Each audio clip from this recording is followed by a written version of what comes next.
Europe 1, 8h34, l'heure de la revue de presse. La revue de presse avec Madame Polony. Natacha, bonjour. Bonjour Thomas, bonjour Julie, et bonjour à tous. Ce matin, une de vos journaux, on sent comme une impatience. Enfin, il se passe quelque chose. Non, on ne parle pas de la conférence de presse de François Hollande. Et la une de 20 minutes n'a rien à voir avec le président. 2 kilts soulevés et 2 paires de fesses masculines maquillées d'un yes et d'un no. Kilt ou double? Le Figaro, l'Écosse va-t-elle dire adieu à l'Angleterre? Libération, Écosse, le Royaume des Unis. L'Opinion, Royaume des Unis, Europe déclassée. Pendant ce temps, les annonces gouvernementales font flop. Le Parisien, impôts, on ne s'y retrouve plus.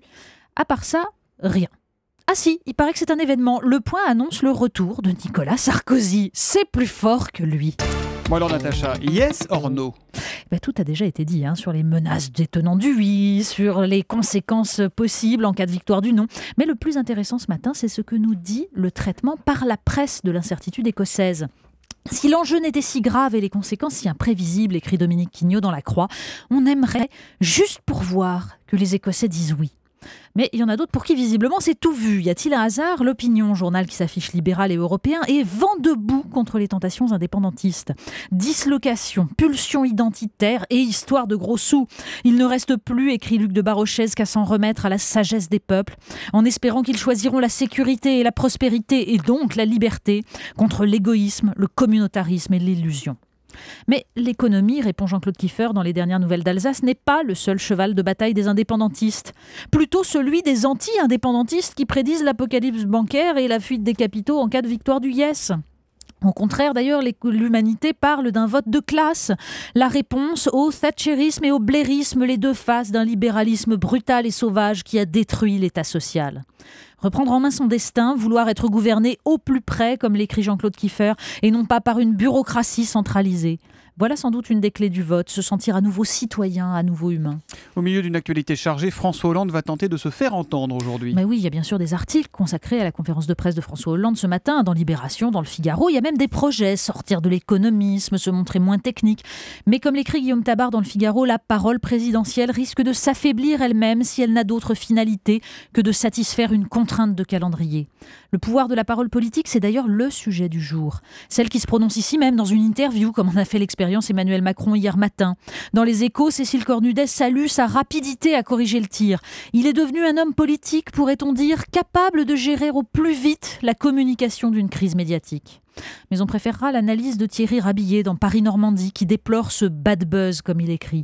En Bretagne et ailleurs, la réalité reste la même, dit-il. Combien sont-ils à ne plus savoir lire et écrire? Combien sont-ils à être de facto écartés du monde du travail? Qui a interpellé la nouvelle ministre de l'Éducation dans l'hémicycle afin qu'elle explique comment le gouvernement compte lutter contre l'illettrisme? Personne. On pourrait demander aussi qui a songé à retirer aux partenaires sociaux le fromage des 32 milliards de la formation professionnelle. En attendant, la presse commente l'autre parole d'hier, celle de Manuel Valls.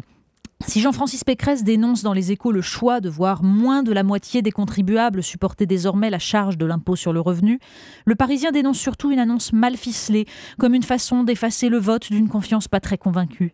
La parole politique n'est inaudible que parce qu'elle choisit la cacophonie. La pipolisation de la vie publique, de la vie politique, Natacha, ça ne date pas d'hier. Mais oui, nous n'allons pas reparler des déboires du président. Au contraire, le Nouvel Observateur nous apprend à les relativiser en nous expliquant comment le XVIIIe siècle inventa la pipolisation avec l'essor des gazettes, la naissance de l'opinion et le développement de la gravure. Voltaire en culotte dans les journaux, oui, c'était un must. Rousseau et les lettres de ses fans exaltés. Byron, devenu la figure du rebelle rompu aux techniques de communication. Et déjà, ce léger mépris des vrais intellectuels pour les engouements vulgaires de la masse. On parle patrimoine à présent.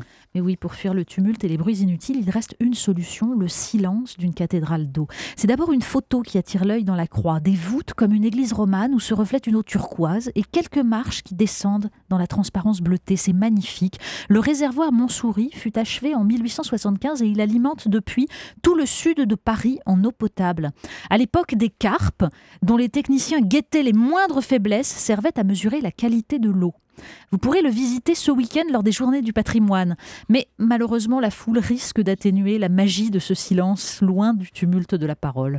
Et à propos des Journées du patrimoine, vous y serez, vous, pour Europe 1, non, Natacha, Et malheureusement, ce je suis absente ce week-end, j'ai des Julie, obligations oui, j'y en serai province. dimanche. Et moi, j'y serai aussi à 13h. Donc, vous êtes les bienvenus, chers auditeurs d'Europe 1, pour venir nous voir. C'est ouvert samedi et dimanche. Votre radio vous est ouverte. On termine avec du foot et de l'adolescence. Oui, votre ado vous réclame peut-être un maillot de foot qui coûte la moitié du salaire d'Ibrahimovic. Eh bien, lisez L'Équipe et cette étude sur les 12-19 ans et le sport.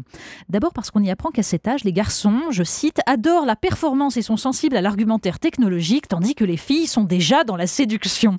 Mais que fait Najat Vallaud-Belkacem ? Ensuite, parce qu'on découvre qu'un jeune à partir de 10 ans touche entre 60 et 120 euros d'argent de poche par mois.